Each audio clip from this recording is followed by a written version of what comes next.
യേശുവിന്റെ ഏറ്റവും പ്രിയമുള്ളവനെ, മർക്കോസ് 12:37, ജനക്കൂട്ടം സന്തോഷപൂർവ്വം അവന്റെ വാക്കുകൾ കേട്ടു. ആ കേൾവിയിലൊരു ആനന്ദം ഉണ്ടായിരുന്നു.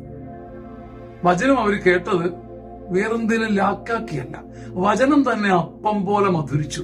നമ്മുടെ കാതുകളിൽ അപ്പം പോലെ മധുരിച്ചു, നാവിലപ്പം പോലെ മധുരിച്ചു. ശാരീരികമായിട്ട് ഒരു ആനന്ദം കിട്ടി. ഒരു വചനം ചോദിച്ചതും വചനം എഴുതിയെടുത്തതും വേറെന്തെങ്കിലും കാര്യം ചെയ്യാനല്ല, 1000 തവണ പറഞ്ഞിട്ടൊരു കാര്യം നേടാനല്ല. വചനത്തിൽ തന്നെ ആത്മീയമായ ഒരു ആഹാരം, ശരീരത്തിന്റെ ഒരു ആനന്ദം അവർ കിട്ടി. അവർ സന്തോഷത്തോടെ വചനം കേട്ടു.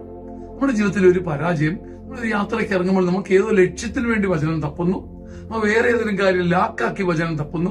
വചനത്തിന്റെ ആനന്ദത്തോടുകൂടി വചനം സ്വീകരിക്കുമ്പോൾ വചനത്തിന്റെ വാഗ്ദാനങ്ങൾ നമ്മെ തേടി വരും.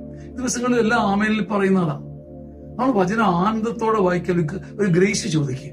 കർത്താവിനോട് ചോദിക്കേണ്ട ഒരു കൃപ വചനം ആനന്ദത്തോടെ കേൾക്കാനുള്ള ഒരു ഗ്രേസാണ്.